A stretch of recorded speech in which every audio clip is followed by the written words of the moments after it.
오늘 함께 보신 우리 27장 중심으로 충성된 자를 찾습니다. 충성된 자를 찾습니다. 라는 제목으로 함께 말씀을 나누겠습니다. 어떤 정부든 또 어떤 조직이든 새롭게 세워지면 그곳에서 일할 일꾼들을 이렇게 세울 수밖에 없게 되겠죠. 우리 아마 성도님들도 속해 있는 여러 모임들 가운데 임원으로 또 수고하시고 여러 직책을 맡아서 수고하시는 분들이 많이 있으실 텐데요. 오늘 본문은 이제 다윗 정부라고 하긴 그렇고 다윗 왕국이죠. 이제 이 시절은 이제 왕정 시대니까 다윗 왕정의 이 관료들 전체적으로 이제 운영하는 일을 맡아서 하는 이 행정 관료들을 이제 쭉 소개하고 있는데 다 자세히 소개할 수는 없고 크게 네 파트로 오늘 본문은 우리에게 소개를 합니다. 먼저 첫 번째 파트는 1절부터 15절까지인데 우리 1절만 한번 다시 보도록 하겠습니다. 자, 모든 가문, 12지파를 말하는 것입니다.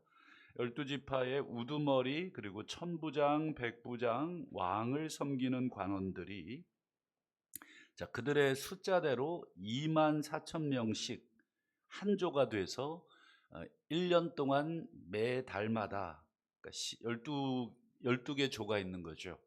그래서 한 개 조에는 2만 4천 명씩 들어가며 나왔다. 이게 무슨 뜻이냐면 이제 한 달 동안 당직을 쓰고 그리고 나머지 이제 11달은 다시 이제 집으로 돌아가는. 요 1절부터 이제 쭉 보시면 15절까지는 일종의 군사 조직인데요. 이들은 그냥 전문 직업 군인, 늘 24시간 1년 365일 상주해서 전문적으로 이제 녹봉을 받으면서 일하는 이 전문 군사 조직이 아니라 우리 1년에 한 달씩 들어갔다가 나왔다가 한마디로 이 자원봉사하는 민병대입니다.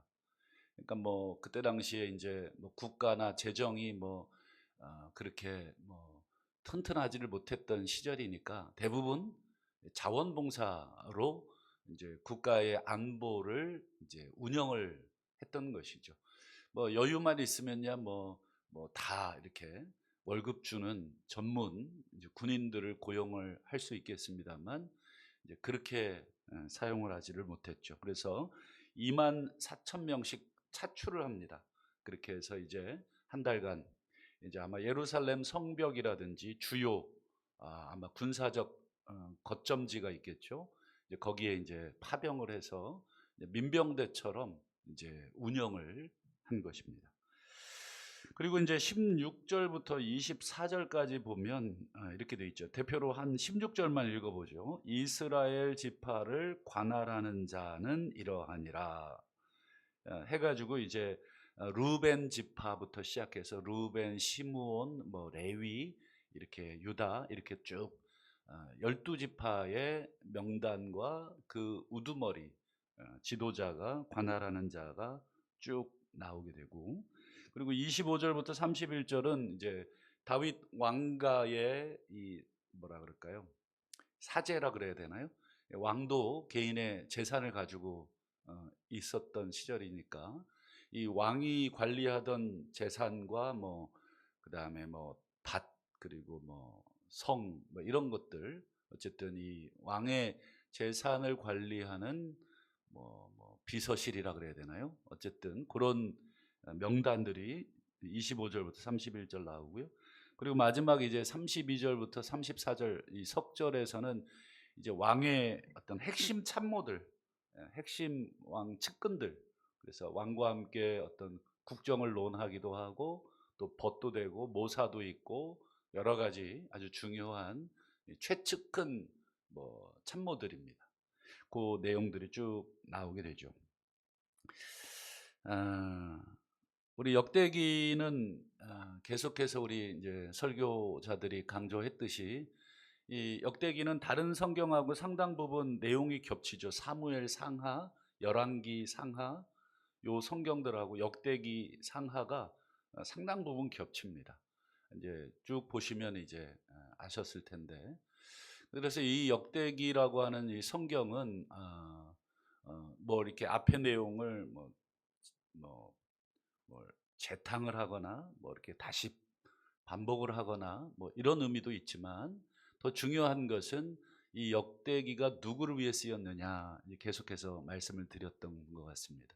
이 역대기는 포로 이후에 포로 생활을 하고 온 사람들을 위해서 기록한 성경, 이런 뜻이라고 말씀드렸죠.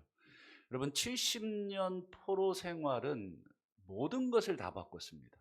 우리 일제강점기 훨씬 짧게 우리가 지냈습니다만, 우리 지금까지 우리 근현대사에 얼마나 많은 지대한 영향을 미쳤습니까? 이 모든 것들이 70년이라고 하는 이 세월들이 많은 것을 바꿉니다. 신앙도 다 무너지고, 그리고 공동체도 무너졌고, 더 나아가서는 국가 자체가 무너져 있죠. 부모님 세대들은 그래도 그 기억을 갖고 있지만, 이 바벨론으로 끌려가서 거기서 태어나서 70년을 살았던 자녀 세대들은 어떻습니까? 그렇죠. 뭐 아예 고향에 대한 기억 자체가 없습니다.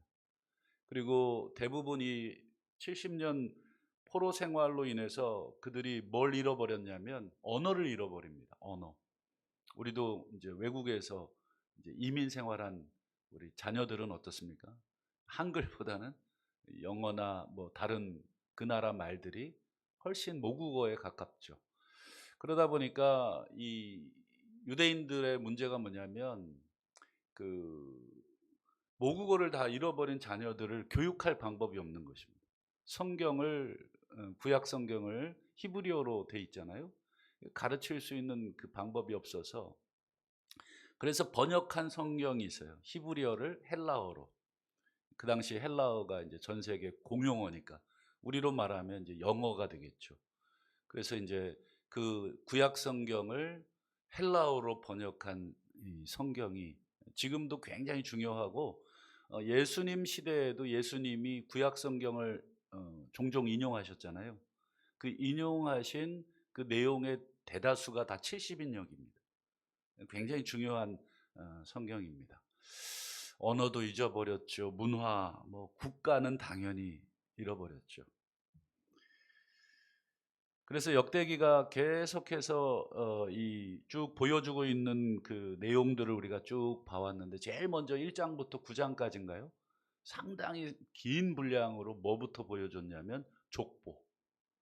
여러분, 나라를 한번 70년간 나갔다가 오면 도대체 이 정체성이 다 흔들리잖아요.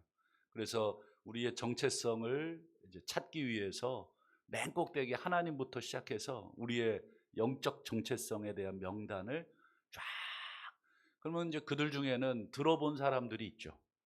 뭐 혹시 이 가운데도 우리 혹시 이제 조선 왕조의 후예들이 있으실지 모르겠어요. 뭐 족보에 보면 다 왕손이겠지만, 어쨌든 우리 조상 중에 세종대왕이 있어요. 뭐 이렇게 이제 보는 거죠. 족보가 이제 잘못 사용되면 이제 안 좋지만, 우리의 정체성을 기억하고 내가 어느 뿌리인지를 기억한다는 면에서는 족보만큼 좋은 게 없죠. 그리고 또 이제 열왕기서를 쭉 우리가 이제 마무리하면서 되돌아보니까 어떤 내용들이 많았냐면, 많은 왕들 중에 사울 왕도 40년을 다스렸는데 사울 왕에 대한 기록은 뭐 한 몇 줄밖에 되지 않죠. 전부 다윗 왕을 중심으로 이 역대기 역사가 기록되어 있다 하는 것을 아마 눈치채셨을 겁니다. 이 앞에 사울도 40년, 다윗도 40년, 솔로몬도 40년. 근데 아직 솔로몬은 이제 열왕기 하에 나올 거, 역대 하에 나올 거고, 앞에 사울 40년은 기록이 없어요. 거의 그냥 마지막 길보아 산에서 죽었다 뭐 이 정도 나오죠. 전부 다 다윗 왕조를 중심으로. 그 이유가 있겠죠. 이스라엘의 역사에서는 가장 중요한 왕조가 다윗 왕조. 그래서 지금 이스라엘 국기의 가운데 그 별, 그것도 다윗별. 그 다윗이라고 하는 존재는 뭐 전무후무한 그 이름이죠. 아브라함과 다윗 이 둘은 뭐 이스라엘 뭐 역사에 있어서 뭐 뗄래야 뗄 수 없는 그런 존재. 그 다윗을 중심으로 해서 나라가 어떻게 정비가 됐고 어떻게 흥왕했는지를 이 70년 포로 생활하고 온 이 자녀 세대에게 계속 가르쳐 주는 것입니다. 우리는 이런 나라였고 이런 조직을 갖고 있었고 이렇게 신앙생활을 했다. 그래서 대부분 우리 다윗이 했던 일들, 언약궤를 가지고 왔던 일, 그러니까 신앙이 제일 중요한. 이스라엘 국가는 여러분 정치하고 종교하고 같이 붙어 있는 나라입니다. 그러니까 우리나라랑은 상황이 전혀 다릅니다. 간혹 우리 근본주의 신앙을 가진 사람들이 이 대한민국을 완전히 신정국가로 만들려는 이 잘못된 생각을 가지고 있어요. 이 성경의 원리를 가지고 나라를 통치하겠다. 여러분 우리가 성경의 원리로 우리 성도들이 살아내는 건 맞지만 이 성경의 원리로 이 대한민국을 만들 방법은 없습니다. 이 이스라엘이라고 하는 독특한 국가는 하나님께서 하나님의 나라용 그리고 하나님의 이 통치를 받는 이 신정국가로 세운 그런 나라이잖아요. 그러니까 이 언약궤라든지 그리고 모든 이 정비 조직에 전부 제사장이 들어가 있고 그리고 예배가 그들 국가의 아주 중요한 행사고. 근데 우리 대한민국은 그런 신정국가가 아닙니다. 그렇기 때문에 우리 이 성경의 원리대로 막 국가를 막 통치하겠다고 하면 이 여러 부작용들이 너무 많이 생기죠. 좌우간 이 역대기서를 쭉 읽어보면 하나님께서 다윗을 중심으로 한 나라가 어떻게 세워졌는가, 언약궤가 모시고 와지고 그리고 다윗이 성전을 준비하고 그리고 행정 조직을 정비하고 성전을 중심으로 레위인들을 어떻게 배치하고 그 다음에 지파별로 각 가문별로 무슨 일을 뭐 문지기도 맡기고 찬양하는 사람, 악기를 만드는 사람 등등 이렇게. 그러면 이거 쭉 읽어보다 보면 내가 어느 일들을 하고 있는 사람인지가 나오겠죠. 아, 우리 조상은 이런 일을 맡겨주셨구나. 금세 자기 자리를 찾는데 어떻습니까? 훨씬 도움이 됩니다. 우리가 어떤 명단을 갖고 있다든지 어떤 과거의 어떤 조직을 우리가 가지고 있다 그러면 무너진 조직이라도 회복하는데 어떻습니까? 훨씬 좋습니다. 그래서 이 역대기는 포로 이후에 이 백성들이 무너진 신앙, 무너진 그 공동체성, 무너진 국가를 세울 수 있도록 한마디로 뭐예요? 과거에 아주 좋은 샘플을 보여주고 있는 것입니다. 이렇게 세워야 된다. 다시 이런 나라가 돼야 된다. 다시 다윗 때처럼 이렇게 가야 된다. 아시는 것처럼 뭐 지금 우리가 성전에 대해서 봤지만 포로 이후에 백성들은 성전은 다 무너져 있는 상황이에요. 그런데 기록을 보니까 뭐 다윗이 엄청난 이 설계도를 가지고 성전을 지으셨구나. 근데 지금 현재 보고 있는 성전은 다 부서진 성전이거든요.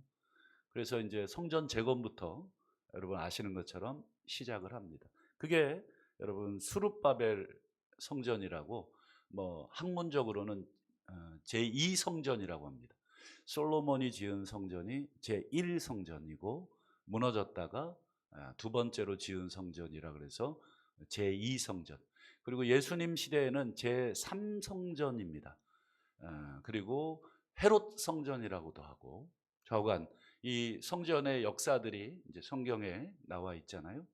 이것처럼 이제 무너진 신앙을 세우는 데 있어서 제일 중요한 게 성전입니다.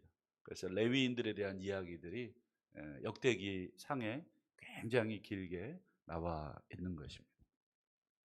그렇다면 우리 마지막으로 왜 이런 과거의 어떤 이 기록들, 그것도 다윗이라고 하는 걸출한 왕, 그리고 어떻게 보면 이스라엘 역사 중에 제일 번성했던 시기잖아요. 그 기록을 왜 보여주나요? 이때가 좋았지. 요거 얘기하라고 앉아서 요거 얘기하라고만 보여준 이유는 아니겠죠. 그때가 좋았지라고 얘기하면서 동시에 그래 우리도 그때처럼 돌아가야지라고 하는 이 도전과 이런 뭐라 그럴까 그 도전에 대한 응답을 요구하는 그런 내용입니다. 한마디로 너희들 이 포로에서 귀환해서 이 무너진 이 완전히 황폐된 이 땅과 그다음에 나라와 이런 걸 한번 눈으로 직접 본다고 상상을 해 보세요. 이 어디서부터 손을 대야 될지 이 소위 재건을 해야 되는데 얼마나 답답합니까? 그때 이 역대기는 굉장히 중요한 가이드라인이 되는 것입니다.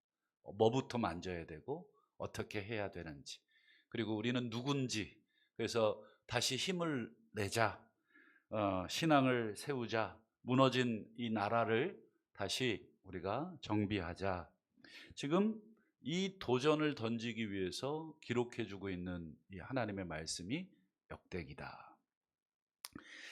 여러분 예수님께서 이 땅에 오셔서 이 땅에 하나님의 나라를 선포하시고 세우셨잖아요. 그래서 그 일에 누구를 부르셨냐면 12명의 제자들을 불러 세우셨죠. 왜 12명인지 여러분 잘 아시죠? 이스라엘의 12지파를 상징하는 소위 이 지도자격으로 이 부르신 거예요. 상징적인 숫자죠. 12명. 그래서 이 12명을 시작으로 해서 이 로마 그때 당시에는 이미 또 바벨론 포로가 아니라 로마 포로 그러니까 이스라엘 하나님의 백성이 계속 포로 생활 중에 있었다 말씀을 드렸는데 그 얼마나 다 무너졌잖아요. 뭐 이미 로마라고 하는 뭐 세계적인 제국을 이룬 그 국가의 이 하나의 속국이 돼 버렸으니까 그 무너진 그 나라에 예수께서 오셔서 12명 12지파를 상징하는 사람들 어떻게 보면 뭐 다윗 시대처럼 뭐 영화로운 시대도 아니고 얼마나 초라하기 짝이 없습니까?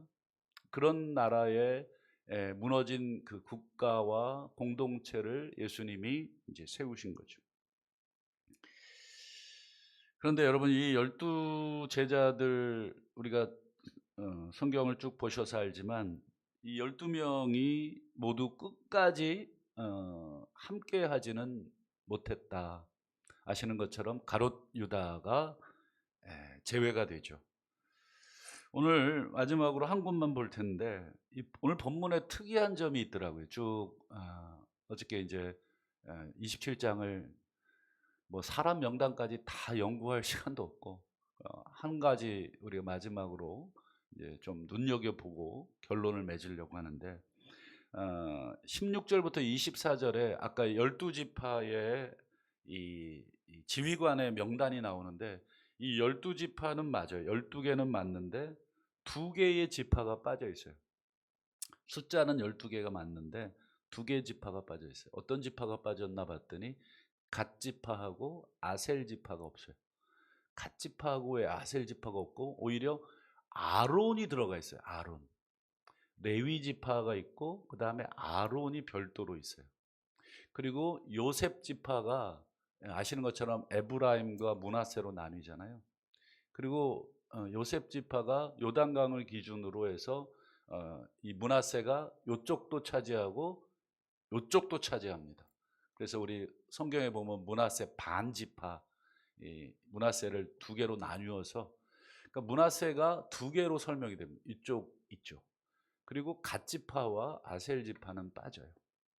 왜 빠졌는가?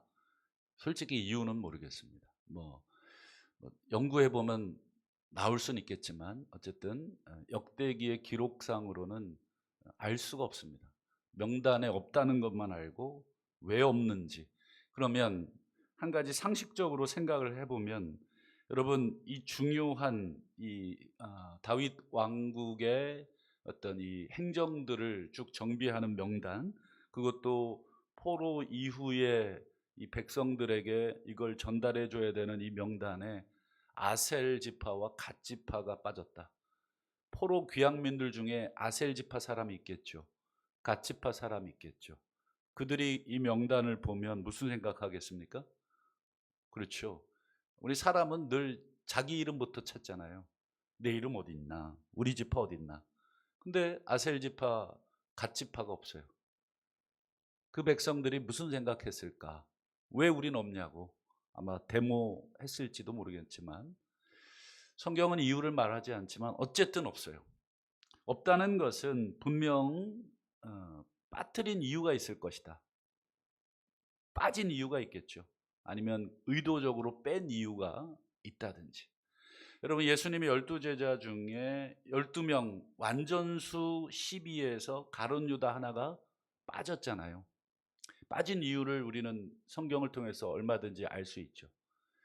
뭐 돈 욕심 나서 예수님 판 건 아닌 것 같습니다. 왜냐하면 은 30이면 그 당시 노예 한 사람의 몸값인데, 예수님이 노예 한 사람의 몸값 정도는 아니었습니다. 그 당시에 가치를 봤을 때 훨씬 더 비싸게 불러도 얼마든지 예수님을 목숨값을 살려고 하는 사람들이 많았기 때문에, 가룟 유다가 돈 욕심 때문에만은 아닐 것이다.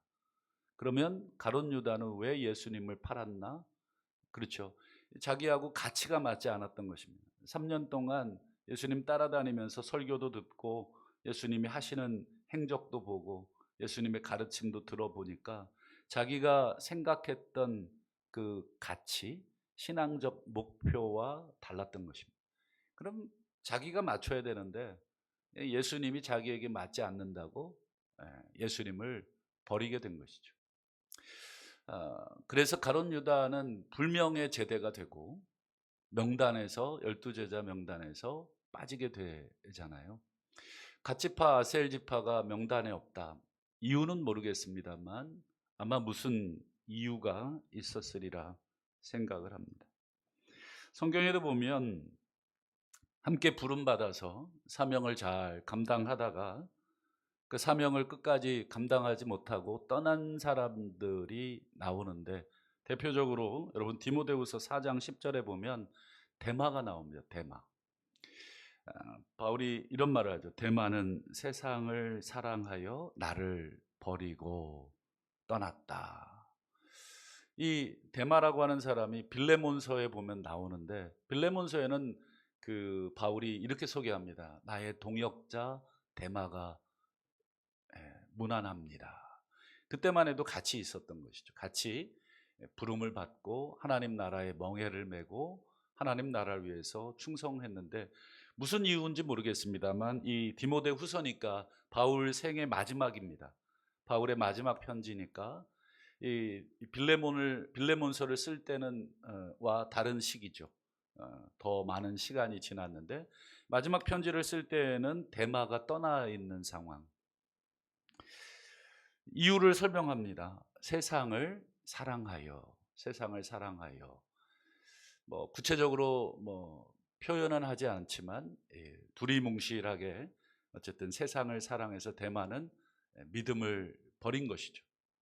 참 안타까운 일이죠. 함께 바울과 동역을 했다.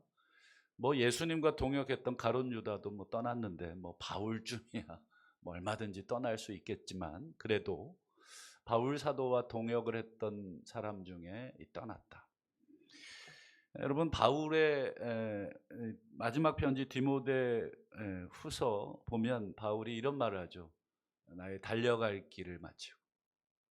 그리고 맨 마지막에 뭐냐면 믿음을 지켰다.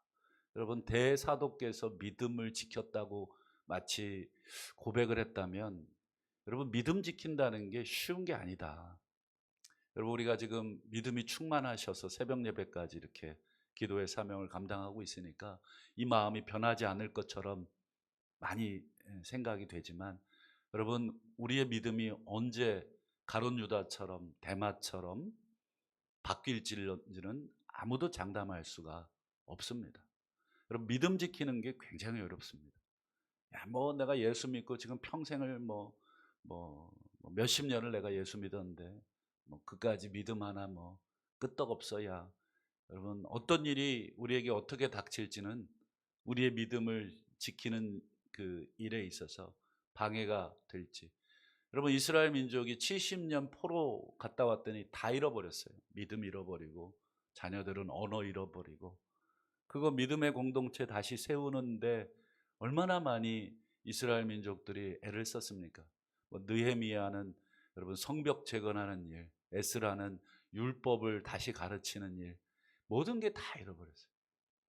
그러니까 이 신앙 한번 세우고 다시 이 믿음을 지킨다는 것, 굉장히 어려운 일입니다. 말씀을 맺겠습니다. 여러분, 오늘 말씀의 제목이 충성된 자를 찾습니다. 충성된 자를 찾습니다. 오늘 우리가 212장 찬송을 불렀는데 1절이 뭐예요? 겸손히 주를 섬길 때 괴로운 일이 많으나 구주여 내게 힘 주사 잘 감당하게 하옵소서. 우리는 언제든지 수틀리면, 뜻이 맞지 않으면 우리 데마처럼, 가룟 유다처럼 우리에게 맡겨진 직임을 얼마든지 벗어 던지고 떠날 준비가 돼 있는 사람입니다. 하나님이 은혜 주셔서 우리가 이렇게 지금 버티고 있는 것이지, 어떤 상황이 어떻게 우리에게 닥칠지는 아무도 장담할 수 없습니다. 그러나 마지막 우리 누가복음 22장 28절 우리 30절을 한번 보면 예수님이 이런 말씀을 하십니다. 너희는 나와 모든 시험 중에 항상 함께 한 사람들이다. 여기 보면 그냥 함께 했다가 아니라 모든 시험 중에, 모든 고난 중에, 모든 유혹 중에, 모든 어려움 중에 끝까지 너희들은 나를 지켜내고 믿음을 지켜냈다. 그래서 어떤 보상을 주시냐? 30절에 보니까 너희로 보좌에 앉아 이스라엘 12지파를 다스리게 하려 하노라. 마치 다윗이 왕국을 세워서 각 행정관들과 각 조직의 사람들을 세웠던 것처럼 하나님 나라의 이 다스리는 자들로서 하나님께서 세워주겠다. 이 영광의 자리에 올라가려면 앞에 모든 시험에 견뎌내고 참아내야만 이 자리에 올라갈 수 있다 하는 것을 우리가 보게 되죠. 바라기는 수고하는 농부가 먼저 곡식을 받는 것이 마땅하다. 여러분, 우리가 이 땅에서의 수고가, 여러분, 예수 믿고 천국 가는 사람이 제일 부러운 게 아닙니다. 여러분, 예수 믿고 천국 간다, 요거는 성경적으로 맞는 얘기지만 본질적으로는 어폐가 있습니다. 여러분, 예수 믿고 바로 천국 가기보다 예수 믿고 모든 일에 더 많이 수고한 사람이 먼저 하나님 나라의 그 귀한 일들을 맡게 된다. 이 말씀을 기억하고 오늘도 그리스도 예수의 좋은 병사로 우리 주님을 위해, 하나님 나라를 위해서 내게 맡겨주신 그 역할이 뭔가, 내가 감당해야 될 그 직분이 뭔가, 그 직분을 어떻게 잘 감당할 수 있을까, 이렇게 다시 한번 결단하시고 또 충성을 우리 끝까지 잘 감당하시다가 우리 하나님 나라에 다스리는 그런 귀한 일꾼들이 다 되실 수 있기를 주님의 이름으로 축원합니다.